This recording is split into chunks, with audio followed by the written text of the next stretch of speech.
it's like it crashed the last minute before the presentation, so we're just mostly going to show you screenshots and other funny stuff.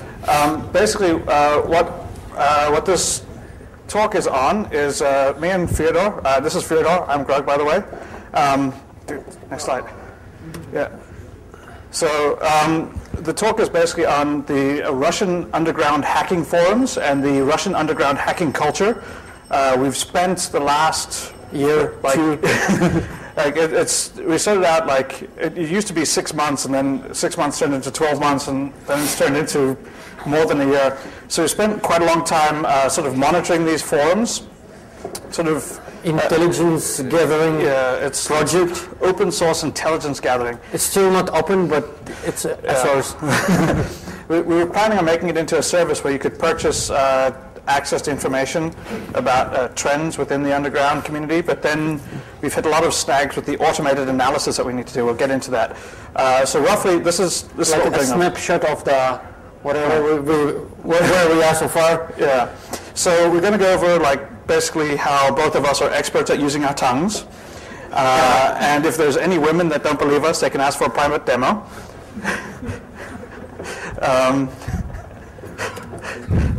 So yeah. No. We'll go to jail if you read all that. So initially what we set out to do is we wanted to create a framework for doing open source intelligence gathering and automated monitoring of hacking forums, both in the Chinese web sphere and also within the Russian web sphere. Yeah, it's more like a multilingual thing where we try to map everything to English.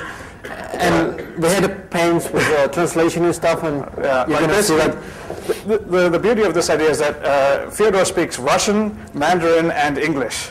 Well, mostly English. And so speaks Thai. And I speak Thai, which has a huge hacking community, as everyone knows.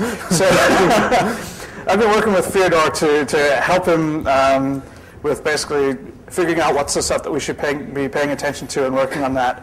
And I also helped him on building some of the back-end technology for doing sort of this really massive web scraping that we had to do. Everything fell apart when we had to deal with the fucking rubbish that that Russian hackers speak. It's not pure Russian. It's not like a subset of Russian. It's this bizarre lingo that we're gonna go over through that a bit later. Yeah, but basically, the primary source of the information we're having so far, because most of the forums they're still public, it's still not very underground, because they're more like a trade boards, and we're building our system upon this trade boards to see what's in value, in short. Right. So basically, we figured out that we had to automate this. We started out by making Fyodor read everything every day, and click.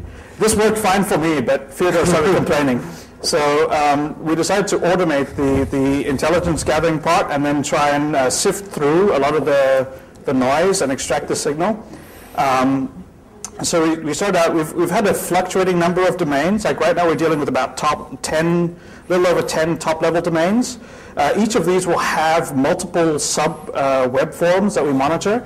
So there's basically buyers, sellers, whitelist, blacklist, rippers, and general hacking discussions, which usually quite crappy. Yeah, it's usually the rubbish of I need to get into my girlfriend's Yahoo webmail account. Can you guys help me? And then all these guys go, no man, you're so lame. If you have to ask, you don't know. And then some other dude goes shut up, man, you don't know how to do it. And it descends from there. It's pretty rubbish. Yeah, basically I think the most interesting forums are actually offerings of sales and buys. That's basically where you can actually see what people are up to. This hacking forums is hacking subforums are just rubbish. Yeah.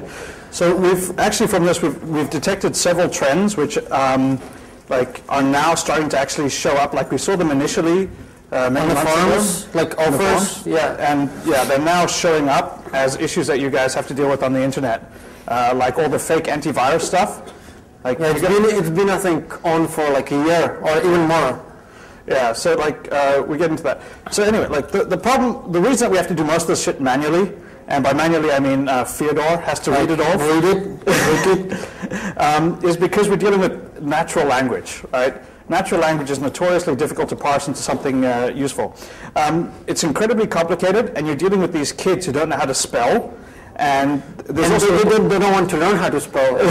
It's basically one of the criteria of being like cool. Yeah, it's like they use like the Russian form of leet speak as well, where they will misspell things deliberately to be cool. And there's also a lot of the words that they use will be taken from English, so there's no definite way that you convert it from English into Cyrillic. So you'll have multiple misspellings of the same word. Yeah, and if you can find like a sound like acronym in Russian, which would be like kind of close to the English one. Yeah, they've got this like this. So anyway, we've got an awesome example of this, of why automated stuff doesn't work. Yeah, basically like how do you read like foreign language forms normally?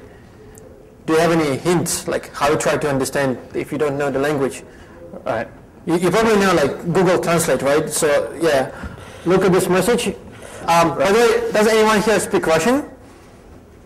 Do you hear people like speaking Russian? I hear some people speaking Russian in the elevator, but I think they're not interested in this kind of stuff. But yeah. So you take this, which is basically a very standard posting for an offering of a service. Some guy's saying you'll do something for $32, right? And what the fuck does that actually say? That's an interesting question. Let's ask Google. All right, Google, what does it say? It says, we work long, know the market and needs of all, adequate transformagini, adequate trafagoni, and people with lodami, always welcome. Minimalok inappropriately recruit for payment, even with one cell, all come home on request. So you can see how and signature interested in adult and these chords, PM only. Right. So yeah, good luck with that. Google is pretty fucking useless. The problem is manifold. So if Fyodor would quickly go through and explain what he's actually saying. Yeah, basically,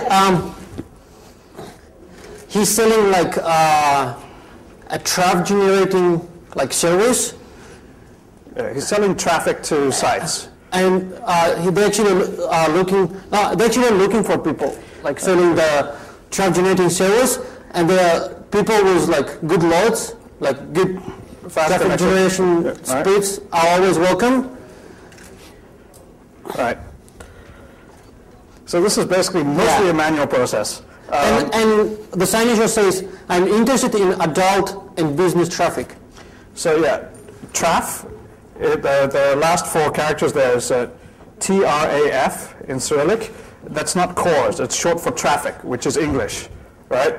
So what you find is that the Russian hacker slang is made up of a combination of fenya, which is Russian prison slang, anogalisms, which is basically loan words direct from English, this rhyming slang, where they basically take words that sound like the English word, but are Russian. So for example... Who can tell us what Mila stands for? It means soap.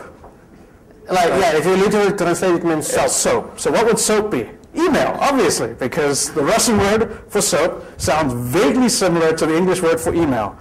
And then there's a bunch of stuff which is like, they just take an English word, they use like dictionary, like translation, like direct translation into Russian, and then they will just be like using it all over.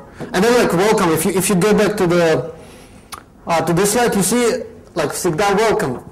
It's basically just a Russian spelled English acronym.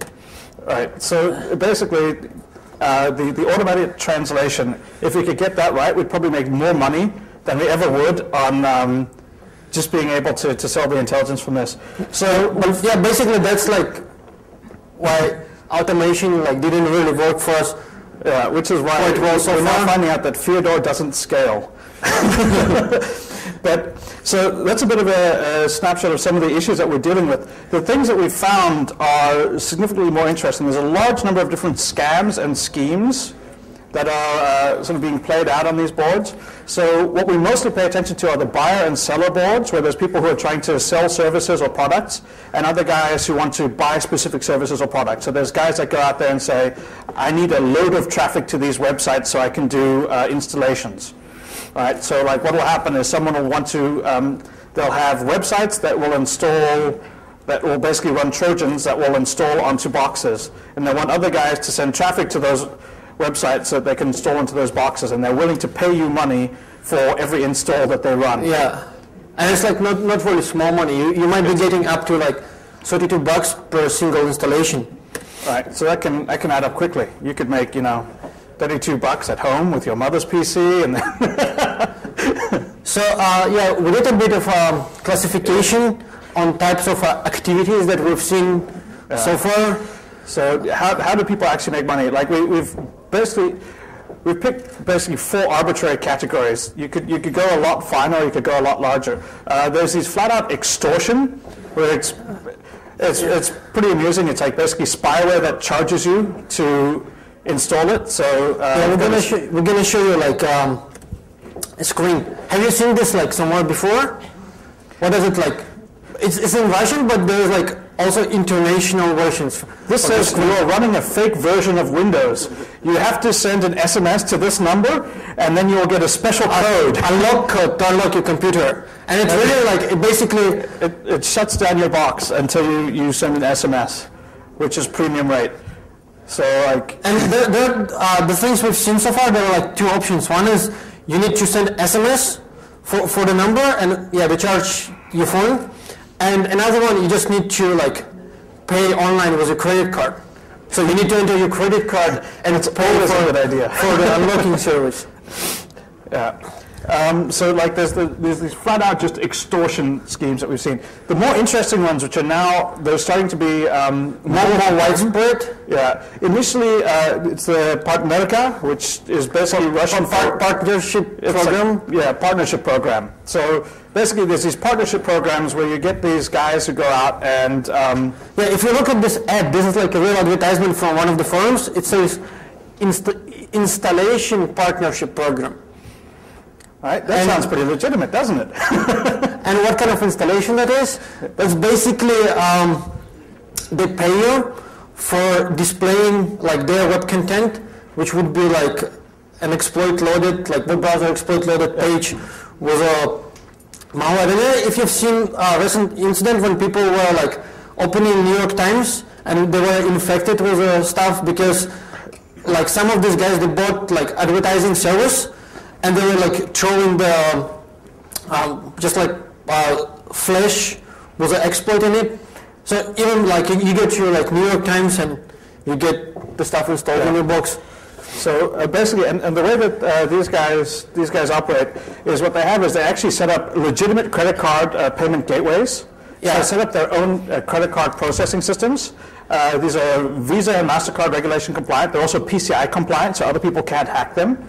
And then what they do is they look for partnerships with web fronts. The thing is, like, if someone complains, like if you charge people like on a credit card and someone complains that it's like illegitimate charge and the gateway doesn't like return the money back, then Visa basically like cuts it off. So they have to stay like connected to the Visa payment gateways, and they actually have a policy like if you buy this like software or if you unlock your Windows and then you realize it was fucked up, then they actually return your money back. But the percentage of like people who actually realize this stuff and actually ask for the money back is much less than what they're getting from the... These guys are making significant money, right? And so like basically they partner with webmasters and other scum. And we have like a screenshot of...